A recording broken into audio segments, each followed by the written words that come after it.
ಎಷ್ಟರ ಮಟ್ಟಿಗೆ ಈ ದ್ವೇಷ ಅನ್ನುವಂಥದ್ದು ಜೊತೆಗೆ ಏನು ಅಂದರೆ ಈ ವಿರುದ್ಧವಾಗಿದ್ದಂಥ ಮಿತ್ರರು ಮತ್ತೆ ಒಂದಾಗುವಂಥದ್ದು ಎಲ್ಲವೂ ಕೂಡ ರಾಜಕಾರಣದಲ್ಲಿ ನೋಡಿದ್ದೀವಿ.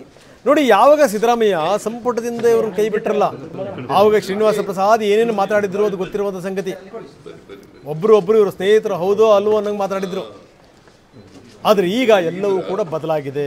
ಒಂದು ಕಡೆಗೆ ಶ್ರೀನಿವಾಸ ಪ್ರಸಾದ್ ಅವರಿಗೆ ವಯಸ್ಸಾಯಿತು, ಆರೋಗ್ಯ ಸರಿಯಿಲ್ಲ, ಆರೋಗ್ಯ ಸರಿ ಇಲ್ಲದಿರೋ ಕಾರಣದಿಂದ ನಾನು ಸ್ಪರ್ಧೆಗೆ ನಿಲ್ಲಲ್ಲ ಅಂತ ಕೂಡ ಘೋಷಣೆ ಮಾಡಾಯಿತು.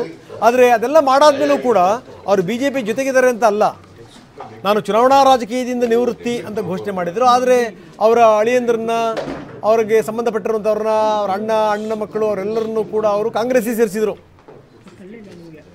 ಈಗ ಶ್ರೀನಿವಾಸ ಪ್ರಸಾದ್ ಅವ್ರನ್ನ ಮುಖ್ಯಮಂತ್ರಿಗಳು ಹೋಗಿ ಭೇಟಿ ಮಾಡಿದ್ದಾರೆ. ಮತ್ತೆ ಈಗ ಆ ಸ್ನೇಹ ಪ್ರೀತಿ ಮತ್ತೆ ಕುದುರಿದೆ. ಅಂದರೆ 7 ವರ್ಷಗಳ ಮುನಿಸು ಮರ್ತು ಹೋಗಿದೆ. ಶ್ರೀನಿವಾಸ ಪ್ರಸಾದ್ ಮತ್ತು CM ಭೇಟಿ ಮಾಡಿದ್ದಾರೆ. ನನ್ನನ್ನು ಯಾಕೆ ತೆಗೆದ್ರಿ ಅನ್ನುವಂಥ ಪ್ರಶ್ನೆಯನ್ನು ಕೇಳಿದರು. 7 ವರ್ಷದ ಹಿಂದಿನ ಕಥೆ ಇದು. ನನ್ನ ತೆಗೆದಂಥ ರೀತಿ ಇತ್ತಲ್ಲ ನಿಮ್ಮದು ಸರಿ ಇರಲಿಲ್ಲ, ನನ್ನನ್ನು ನಡೆಸ್ಕೊಂಡಂಥ ರೀತಿ ಸರಿ ಇರಲಿಲ್ಲ. ಒಬ್ಬ ಹಿಂದುಳಿದ ವರ್ಗದ ನಾಯಕ ನಾನು, ಈ ಕಡೆ ಭಾಗದ ಪ್ರಭಾವಿ ಮುಖಂಡ ನಾನು, ನನ್ನನ್ನು ನಡೆಸ್ಕೊಳ್ಳೋಂಥ ರೀತಿನೇ ಇದು, ಸಿದ್ದರಾಮಯ್ಯನವರಿಗೆ ಶೋಭೆ ತರುತ್ತಾ ಇದು, ಇವೆಲ್ಲ ಮಾತುಗಳನ್ನು ಆಡಿದ್ರು. ಆದರೆ ಈಗ ಕಾಲ ಬದಲಾಗಿದೆ. ಯಾಕಂದರೆ ಅವರು ಕೂಡ ರಾಜಕೀಯ ಬದುಕಿನ ಮುಸ್ಸಂಜೆಯಲ್ಲಿದ್ದಾರೆ ಶ್ರೀನಿವಾಸ ಪ್ರಸಾದ್. ಇಂಥ ಸಂದರ್ಭದಲ್ಲಿ ಇವರಿಬ್ಬರು ಮತ್ತೆ ಒಂದಾಗಿದ್ದಾರೆ.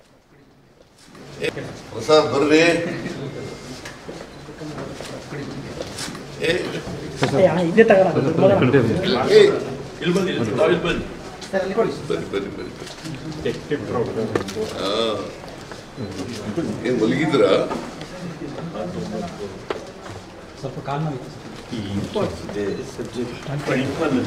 ಏನು ಇದಾಗಿತ್ತ? ಗಾಯ ಆಗಿತ್ತ? ಓ, ನೆಗ್ಲೆಕ್ಟ್ ಮಾಡಬಾರ್ದು.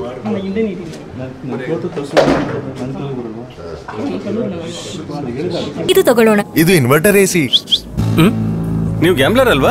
ಗ್ಯಾಮ್ಲರ್? ಜೂಜಾಡ್ತಿರಲ್ವಾ? ನೀವು ಜೂಜಾಡ್ತೀರಾ? ಇಲ್ಲ, ಯಾರು ಏನು ಹೇಳಿದ್ರು ಅಂತ ನೀನು ಎಷ್ಟು ಕಾಸ್ಟ್ಲಿ ಹಾಗೂ ಡೆಲಿಕೇಟ್ AC ತಗೊಂಡು ಸ್ಟೆಬಿಲೈಸರ್ ತಗೊಳ್ಳಿಲ್ಲ ಅಂದ್ರೆ ಇದು ಜೂಜಾಟ ತಾನೇ.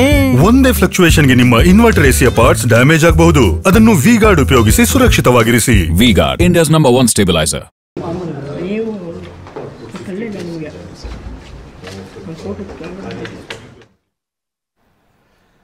ನಾವು ಹೇಳ್ತಾ ಇದ್ವಿ ಈಗ ಹೆಂಗೆ ಹಳೆಯ ಸ್ನೇಹಿತರು ಒಂದಾದರು ಅಂತ. ಆದರೆ ಒಂದಷ್ಟು ವರ್ಷಗಳ ಹಿಂದಿನ ನೆನಪುಗಳನ್ನು ಮತ್ತೆ ಮೆಲುಕು ಹಾಕಬೇಕು. ಯಾಕಂದರೆ ಆ ಸಂದರ್ಭದಲ್ಲಿ ಅವರು ಸಂಪುಟದಿಂದ ಕೈ ಬಿಟ್ಬಿಟ್ಟಿದ್ರು. ಕೈ ಬಿಟ್ಟ ತಕ್ಷಣ ಶ್ರೀನಿವಾಸ ಪ್ರಸಾದ್ ಗರಂ ಆದಂಥ ರೀತಿ ಇತ್ತಲ್ಲ, ಅದು ಏನ್ರಿ, ಪ್ರಧಾನಮಂತ್ರಿಗೆ ಒಬ್ಬ ಮುಖ್ಯಮಂತ್ರಿ ಏಕವಚನದಲ್ಲಿ ಮಾತಾಡ್ತಾರೆ ಅಂದರೆ ಏನು ಅರ್ಥ? ಸಿದ್ದರಾಮಯ್ಯನವ್ರಿಗೆ ಏನಾದರೂ ಗೊತ್ತಾಗುತ್ತಾ? ಸಿದ್ದರಾಮಯ್ಯನವ್ರನ್ನ ಒಂದಷ್ಟು ದಿವಸ ಅಫ್ಘಾನಿಸ್ತಾನಕ್ಕೆ ಕಳಿಸ್ಬೇಕು, ಆವಾಗ ಪರಿಸ್ಥಿತಿ ಏನು ಅಂತ ಅರ್ಥವಾಗುತ್ತೆ ಅಂತ ಎಲ್ಲ ಶ್ರೀನಿವಾಸ ಪ್ರಸಾದ್ ಗುಡುಗಿದ್ರು. ಆ ಘಟನಾವಳಿಗಳನ್ನು ಮತ್ತೊಂದು ಸರಿ ತೋರಿಸ್ತೀವಿ ನೋಡಿ. ಅವರಿರ್ತಕ್ಕಂಥದ್ದು ರಾಜ್ಯದಲ್ಲಿ ಪ್ರತಿಪಕ್ಷದ ನಾಯಕ, ಒಬ್ಬ ಈ ದೇಶದ ಪ್ರಧಾನಮಂತ್ರಿಗಳ ಬಗ್ಗೆ ಮಾತಾಡೋದು ಚೆನ್ನಾಗಿರ್ತದ?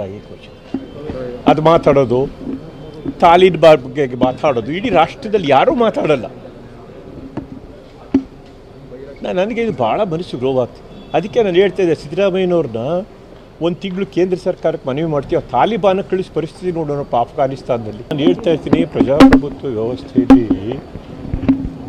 ಆಡಳಿತ ಪಕ್ಷಕ್ಕೆ ಜವಾಬ್ದಾರಿ ಇದ್ದರೆ ಪ್ರತಿಪಕ್ಷಕ್ಕೂ ಜವಾಬ್ದಾರಿ ಇರ್ತದೆ. ಪ್ರತಿಪಕ್ಷದವರು ನಾನು ನೋಡ್ತಾ ಇದ್ದೀನಿ ಸ್ವಲ್ಪ ಭಾಳ ಉದ್ವೇಗದಿಂದ ವಿವೇಚನೆಯನ್ನು ಕಳೆದುಕೊಂಡು ಮಾತಾಡ್ತಾರೆ. ಅವರಿರ್ತಕ್ಕಂಥದ್ದು ರಾಜ್ಯದಲ್ಲಿ ಪ್ರತಿಪಕ್ಷದ ನಾಯಕ, ಒಬ್ಬ ಈ ದೇಶದ ಪ್ರಧಾನಮಂತ್ರಿಗಳ ಬಗ್ಗೆ ಮಾತಾಡೋದು ಚೆನ್ನಾಗಿರ್ತದ? ಅದು ಮಾತಾಡೋದು, ತಾಲಿಬಾನ್ ಬಗ್ಗೆ ಮಾತಾಡೋದು ಇಡೀ ರಾಷ್ಟ್ರದಲ್ಲಿ ಯಾರೂ ಮಾತಾಡಲ್ಲ. ನನಗೆ ಇದು ಭಾಳ ಮನಸ್ಸು ನೋವಾಗ್ತದೆ. ಅದಕ್ಕೆ ನಾನು ಹೇಳ್ತಾ ಇದ್ದೆ, ಸಿದ್ದರಾಮಯ್ಯನವ್ರನ್ನ 1 ತಿಂಗಳು ಕೇಂದ್ರ ಸರ್ಕಾರಕ್ಕೆ ಮನವಿ ಮಾಡ್ತೀವಿ, ತಾಲಿಬಾನ ಕಳಿಸಿ ಪರಿಸ್ಥಿತಿ ನೋಡೋಣಪ್ಪ ಅಫ್ಘಾನಿಸ್ತಾನದಲ್ಲಿ. ನಾನು ಹೇಳ್ತಾ ಇರ್ತೀನಿ, ಪ್ರಜಾಪ್ರಭುತ್ವ ವ್ಯವಸ್ಥೆಯಲ್ಲಿ ಆಡಳಿತ ಪಕ್ಷಕ್ಕೆ ಜವಾಬ್ದಾರಿ ಇದ್ದರೆ ಪ್ರತಿಪಕ್ಷಕ್ಕೂ ಜವಾಬ್ದಾರಿ ಇರ್ತದೆ.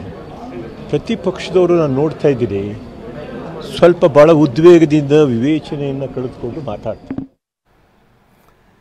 ಆಗ ಸಿದ್ದರಾಮಯ್ಯನವರು ಮಾತಾಡಿದಂಥ ರೀತಿ ಬಗ್ಗೆ ಶ್ರೀನಿವಾಸ ಪ್ರಸಾದ್ ಏನು ಮಾತಾಡಿದರು ಅಂತ ನೋಡಿ. ಒಬ್ಬ ಪ್ರಧಾನಮಂತ್ರಿಗೆ ಮಾತಾಡೋಂಥ ರೀತಿ ಇದೆಯಾ, ಹೆಂಗಿದೆ ಅಂತ. ತಾಲಿಬಾನ್ ಬಗ್ಗೆನೂ ಮಾತಾಡ್ತಾರೆ ಸಿದ್ದರಾಮಯ್ಯನವರು. ಏನು ಅರ್ಥ ಇದು? ಇವ್ರನ್ನ ಕರ್ಕೊಂಡೋಗಿ ಅಫ್ಘಾನಿಸ್ತಾನಕ್ಕೆ ಕಳಿಸಬೇಕು, ಕೇಂದ್ರಕ್ಕೆ ನಾನು ಮನವಿ ಮಾಡ್ತೀನಿ, ಒಂದಷ್ಟು ದಿನಗಳ ಕಾಲ ಇವ್ರನ್ನ ಅಫ್ಘಾನಿಸ್ತಾನಕ್ಕೆ ಕಳಿಸಿ ಅನ್ನುವಂತ ಮಾತಾಡಿದ್ರು. ಆದರೆ ಈಗ ಕಾಲ ಬದಲಾಗಿದೆ. ಇವತ್ತು CM ಸಿದ್ದರಾಮಯ್ಯ ಭೇಟಿ ಕೊಟ್ಟಿದ್ದಾರೆ. ನಾವೇನು ರಾಜಕಾರಣದ ಬಗ್ಗೆ ಮಾತಾಡಿಲ್ಲ, ಆರೋಗ್ಯ ವಿಚಾರಿಸಕ್ಕೆ ಬಂದಿದ್ದೆ ಅಷ್ಟೇ ಅನ್ನುವಂಥ ಮಾತನ್ನು ಹೇಳಿದ್ದಾರೆ. ಶ್ರೀನಿವಾಸ್ ಪ್ರಸಾದ್ ಜೊತೆಗೆ ರಾಜಕೀಯ ಸಂಗತಿಗಳ ಬಗ್ಗೆ ಏನು ಚರ್ಚೆ ಮಾಡಿಲ್ಲ ನಾನು. ಅವ್ರ ಆರೋಗ್ಯ ಸರಿ ಇರಲಿಲ್ಲ, ಹಾಗಾಗಿ ಅವರ ಯೋಗಕ್ಷೇಮ ವಿಚಾರಿಸೋಕ್ಕೋಸ್ಕರ ಬಂದಿದ್ದೆ. ನಮ್ಮದು ಅವರು ಸ್ನೇಹ ಹಳೇದು, ನಾನು ಅವರು ಉತ್ತಮ ಸ್ನೇಹಿತರು. ಅವರ ಆರೋಗ್ಯ ವಿಚಾರ ಮಾಡಕ್ಕೆ ಬಂದಿದ್ದೆ ನಾನು ಅನ್ನುವಂಥ ಮಾತನ್ನು ಹೇಳಿದ್ದಾರೆ ಮುಖ್ಯಮಂತ್ರಿಗಳು.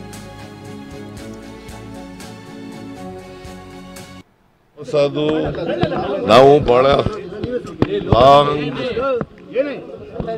ದೀರ್ಘಕಾಲದಿಂದ ಸ್ನೇಹಿತರಾಗಿದ್ದವರು. ರಾಜಕೀಯವಾಗಿ ಅವರು ಬಿಜೆಪಿಗೆ ಹೋಗಿದ್ರು, ನಾನು ಕಾಂಗ್ರೆಸ್ನಲ್ಲಿದ್ದೆ. ಮತ್ತು ಈಗ ರಿಟೈರ್ ಆಗ್ಬಿಟ್ಟಿದ್ದಾರೆ. ರಿಟೈರ್ಡ್ ಆದಮೇಲೆ ನಾನು ಬರೋಕ್ಕಾಗಲಿಲ್ಲ. ರಿಟೈರ್ಡ್ ಆದಮೇಲೆ ಮಾತಾಡ್ಸೋಣ ಮತ್ತು ಅವ್ರ ಆರೋಗ್ಯನೂ ವಿಚಾರಿಸೋಣ ಅಂತ ಬಂದೆ.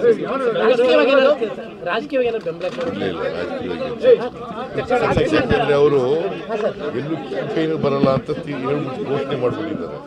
ಯಾವ ಪಕ್ಷಕ್ಕೂ ಹೋಗಲ್ಲ ಅಂತ ಘೋಷಣೆ ಮಾಡಿಬಿಟ್ಟಿದ್ದಾರೆ. ಅದರಿಂದ ಅವ್ರು ರಾಜಕೀಯ ಚರ್ಚೆ ಮಾಡಲಿಲ್ಲ. ರಾಜಕೀಯವಾಗಿ ಯಾವ ಪಕ್ಷಕ್ಕೂ ಬೆಂಬಲ ಕೊಡಲ್ಲ ಅಂತಂದಮೇಲೆ, ಯಾವ ಪಕ್ಷದ ಪರವಾಗಿ ವೋಟ್ ಕೇಳಲ್ಲ ಅಂದಮೇಲೆ ರಾಜಕೀಯ ಚರ್ಚೆ ಮಾಡೋದ್ರಿಂದ ಪ್ರಯೋಜನ ಏನು? ಅವರು ಏನು ಹೇಳಿದ್ದೀನಿ ಅಂತಂದರೆ, ನೀವು ಕಾಂಗ್ರೆಸ್ನಲ್ಲಿ ಇದ್ದವರು ಕಾಂಗ್ರೆಸ್ ಬಗ್ಗೆ ಸಿಂಪತ್ತಿ ಇರಲಿ ಅಂತ ಹೇಳಿದ್ದೀನಿ ಅಷ್ಟೇ.